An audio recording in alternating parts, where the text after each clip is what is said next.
அரசியல் வரலாற்றினுடைய முக்கியமான தடத்தில் இப்போது தமிழகம் நின்று கொண்டிருக்கிறது. தாவேகா கட்சியினுடைய வெற்றி, அதை தொடர்ந்து தாவேகா ஆட்சி அமைப்பதற்கு மற்ற எம்எல்ஏக்கள் வேண்டியிருக்கிறது, மற்ற கட்சிகள் உதவி செய்ய வேண்டியது இருக்கிறது. இந்த நிலையில திருமாவளவன் இப்போது தாவேகாவிற்கு நகரப் போகிறாரா? கம்யூனிஸ்ட் கட்சியுடைய நிலைப்பாடுகள் என்னவாக இருக்க போகிறது? காங்கிரஸ் ஏற்கனவே தாவேகாவோடு பேசிக் கொண்டிருக்கிறது. தமிழகத்தினுடைய அரசியல் களம் மாறப்போகிறதா? இதன் ஊடாக இந்திய வரலாற்றிலேயே, இந்திய அரசியல் வரலாற்றிலே ஒரு மாற்றம் நிகழப்போகிறதா?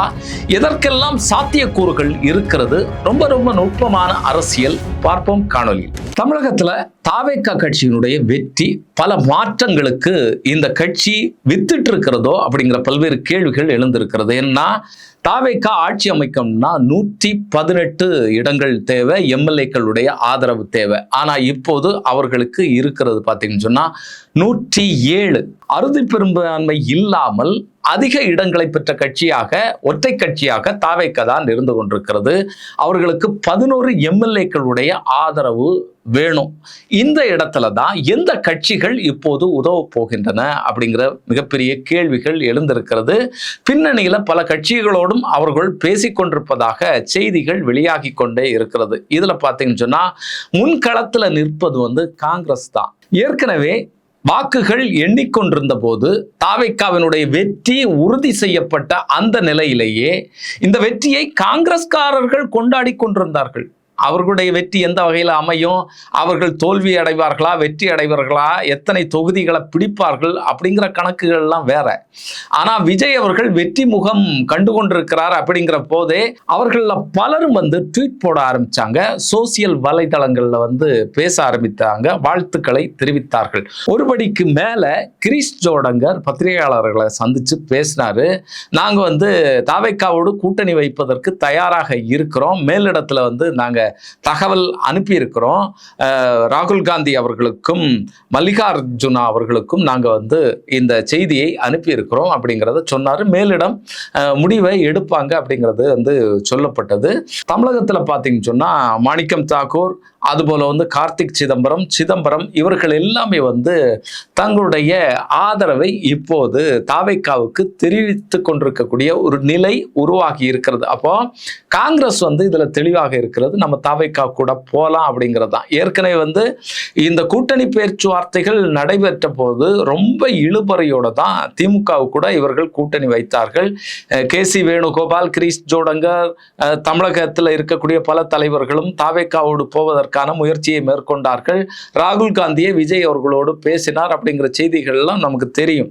ஆனா அப்போது இந்த கூட்டணி கைகூடவில்லை. இப்போது ஒரு வாய்ப்பு ஏற்பட்டிருக்கிறது. இந்த வாய்ப்பை நம்ம நழுவ விடக்கூடாது அப்படிங்கிறத காங்கிரஸ் ரொம்ப கவனமா இருக்கிறதோ அப்படிங்கிற கேள்விகள் நமக்கு எழும்பி இருக்கிறது.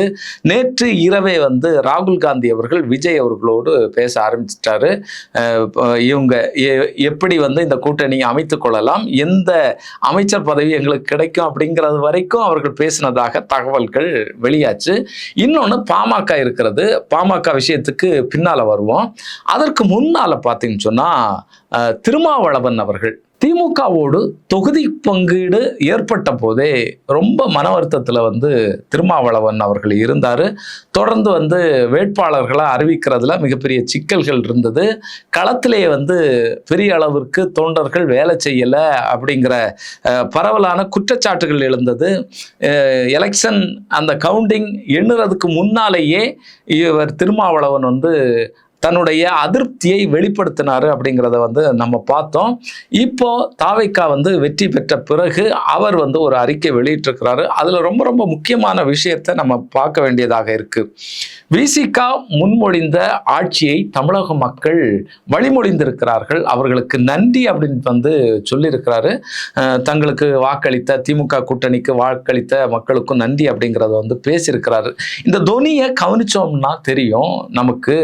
நாங்க ஏற்கனவே சொல்லிட்டு இருக்கிறோம், 2016ஆம் ஆண்டிலிருந்தே ஒரு கூட்டணி அரசு அமைய வேண்டும், கூட்டணி கட்சிகளுக்கு அதிகாரத்திலையும் ஆட்சியிலையும் பங்கு கொடுக்க வேண்டும் அப்படிங்கிறத தான் விடுதலை சிறுத்தைகள் விரும்புகிறது. அதுதான் எங்களுடைய குறிக்கோளாகவும் இருக்கிறது. இப்போ இல்லைனாலும் வருங்காலத்துல அதை நோக்கிய பயணத்தை நாங்கள் மேற்கொள்வோம் அப்படிங்கிறத தெரிவிச்சார். இதுல நமக்கு விஜயினுடைய கட்சி வந்து நாங்கள் ஆட்சியிலையும் அதிகாரத்திலையும் பங்கு கொடுப்போம் அப்படிங்கிறத சொன்ன பிறகும் விடுதலை சிறுத்தைகள் வந்து அந்த பக்கம் வந்து நகர்ந்து போகலை. அதுக்கு பல தயக்கங்கள் இருந்தது. அவர்களுடைய அரசியல் நிலைப்பாடு இதெல்லாம் நம்ம வந்து பார்க்க வேண்டியதாக இருக்கு. இதில் கம்யூனிஸ்ட் கட்சிகளும் இந்த எலெக்ஷன் ஓட்டு எண்ணிக்கை தொடங்குறதுக்கு முன்னால திருமாவளவன் அவர்களைப் போலவே அதிருப்தியை வந்து வெளிப்படுத்தினாங்க. ஆர் பாலகிருஷ்ணன் அவர்கள் அதை வந்து வெளியில தெரிவித்தாரு. எங்களை வந்து திமுக கட்சி வந்து மதிக்கலை, உரிய மதிப்பு எங்களுக்கு தரலை அப்படிங்கிறத வந்து பேசினாங்க. இரண்டு கட்சிகளுக்குமே சிபிஐ, சிபிஎம், அதுபோல் விடுதலை சிறுத்தைகள் இவர்களுக்கு விரும்புகிற கூடுதலான தொகுதிகள் கிடைக்கல அப்படிங்கிற அதிருப்தி இருந்தது. தேமுதிகவுக்கு தொகுதிகளை அள்ளி கொடுத்து விட்டார்கள் அப்படிங்கிற குற்றச்சாட்டுகள் இவர்களுடைய தரப்பிலிருந்து வைக்கப்பட்டது.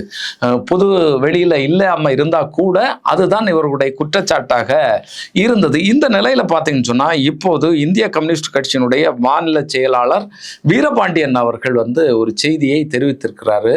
தாவேகா கட்சி எங்களை வந்து அழைக்கவில்லை, இன்னும் அழைத்தால் நாங்கள் மேலிடத்தோட பேசி இதை பற்றி விவாதிப்போம் அப்படிங்கிறத வந்து கம்யூனிஸ்ட் கட்சிகள் இப்போது பேசி இருக்கிறது. இது ரொம்ப ரொம்ப முக்கியமான நகர்வாக நம்ம பார்க்க வேண்டியதாக இருக்கு. இன்னொன்று பார்த்தீங்கன்னு சொன்னால் விடுதலை சிறுத்தை கட்சி திருமாவளவன் அவர்களும் என்ன பேசியிருக்கிறாருன்னு சொன்னால் பத்திரிகையாளர்கள் கேட்கும் போது நாங்கள் இதை பற்றி எந்த விதமான முடிவும் எடுக்கவில்லை, இதை பற்றி எதுவுமே இப்போது சொல்வதற்கில்லை, அந்த மாதிரி தான் அவருடைய பேச்சு இருந்தது. ஆனால் தாவேகா கட்சி திருமாவளவன் அவர்களையும் இந்த இரண்டு கம்யூனிஸ்டுகளையும் வற்புறுத்தும் போது அவர்களுக்கு போதுமான அங்கீகாரம் கொடுத்து, அங்கீகாரம்னு சொன்னால் அமைச்சர் பதவியோ இல்லைன்னு சொன்னால் முக்கியமான பொறுப்புகளோ இந்த ஆட்சியில் கொடுக்கக்கூடிய பட்சத்தில் இந்த கட்சிகள் அங்கே நகர்வதற்கான வாய்ப்புகள் இருக்கிறது.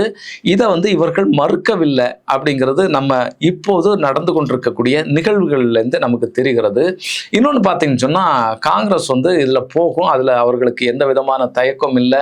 இதுவரைக்கும் நம்ம திமுகவோடு பயணித்தோம், மத்தியில் வந்து நமக்கு திமுகவினுடைய ஆதரவு வேணும் அப்படிங்கிற எந்த கணக்குகளும் அவர்களுக்கு இல்லை. இப்போது தாவேகா மிகப்பெரிய வெற்றியை பெற்றிருக்கக்கூடிய சூழ்நிலையில் துணிந்து இந்த முடிவை நிச்சயமாக அவர்கள் எடுப்பார்கள், தாவேகா கட்சி கூட போகக்கூடிய நிலையை.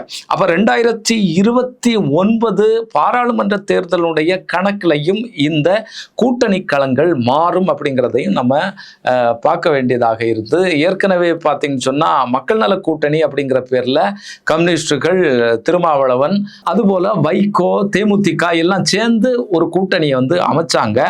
அதில் கிடைத்த அடிதான் இவர்கள் வந்து விஜய் அவர்களுக்கு கூட போகிறதுக்கான தயக்கத்துக்கு ஒரு காரணமாக இருந்தது. இப்போது விஜய் அவர்களுடைய வெற்றி வந்து உறுதியான நிலையில் இவர்கள் அப்படிப்பட்ட ஒரு முடிவை எடுப்பதற்கான வாய்ப்பும் இருக்கிறது. இதை வந்து மறுக்கிறதுக்கு இல்லை. இது இந்திய அளவில் அரசியல் களத்தில் எந்த விதமான மாற்றத்தை உருவாக்கும் அப்படிங்கிறதையும் நம்ம பார்க்க வேண்டியதாக இருக்கு.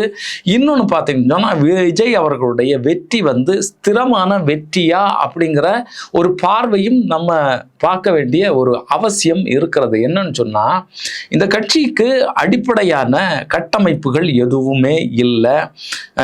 கொள்கை அளவில் இவங்க வந்து தெளிவாக இருக்கிறார்கள் அப்படின்னு கேட்டால் அந்த வகையிலையும் அவர்கள் தெளிவில்லை. என்னன்னு சொன்னால் மேலோட்டமாக இவர்கள் வந்து தங்களுடைய கொள்கை தலைவருடைய பேரை வந்து சொல்றாங்க. அது பெரியாராக இருக்கட்டும், அதுபோல டாக்டர் அம்பேத்கராக இருக்கட்டும், இப்படி அவர்களுடைய கொள்கை தலைவருடைய பேரை மட்டும் சொல்றாங்க. ஆனால் அந்த கொள்கை அடிப்படையில் போராட்டங்களை நடத்துவதோ இல்லைன்னா வலுவாக தங்களுடைய கருத்துக்களை வெளியிடுவதோ பாஜகவை எதிர்ப்பதோ அப்படிப்பட்ட எந்த வேலைகளையும் அவர்கள் செய்யவில்லை. இன்னும் சொல்ல போனா இந்த வெற்றி வந்து விஜய் அவர்களுக்காக மட்டுமே வழங்கப்பட்டிருக்கிறது.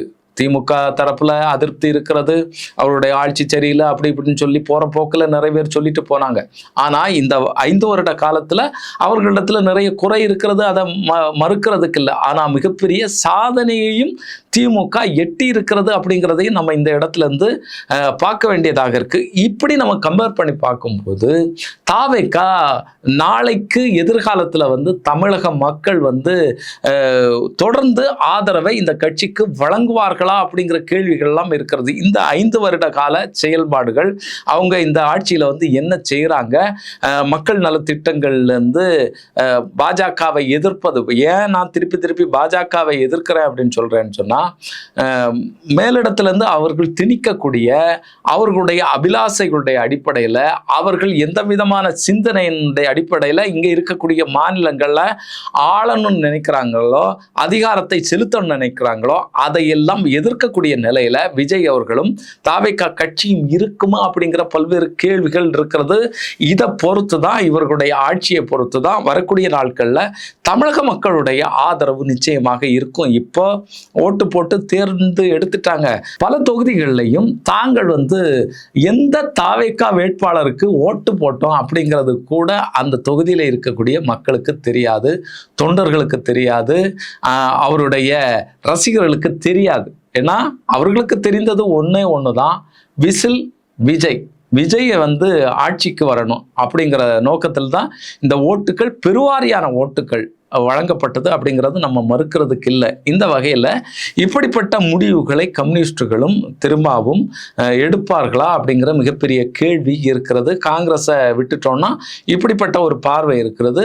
இன்னொரு பக்கம் வந்து பாமகவும் பேசிக்கொண்டிருக்கிறது அப்படிங்கிற செய்திகள் வெளிவந்திருக்கிறது. பாமகவுக்கு வந்து ஒரு துணை முதல்வர் பதவி பார்சல், அதுபோல திருச்சி கிழக்கில் இவர் ராஜினாமா பண்ணக்கூடிய சூழ்நிலையில் அந்த எம்எல்ஏ பதவியும் தங்களுக்கு பார்சலாக வழங்கப்படும் அப்படிங்கிறது தான் அன்புமணி ராமதாஸ் அவர்களுடைய பேரமாக இருந்து கொண்டிருக்கிறது. இதுல எந்த பேரம் இங்கே வந்து எடுபடும், எந்த பேரத்திற்கு தாவேகா மசியும் உடன்படும் அப்படிங்கிறதெல்லாம் நமக்கு தெரியல. பொறுத்திருந்து பார்க்க வேண்டும். அரசியல் கணக்குகள் எப்படி இருக்கிறது, எப்படி போகிறது அப்படிங்கிறத பார்ப்போம் இன்னொரு காணொலியில். அதுவரை நன்றி, வணக்கம்.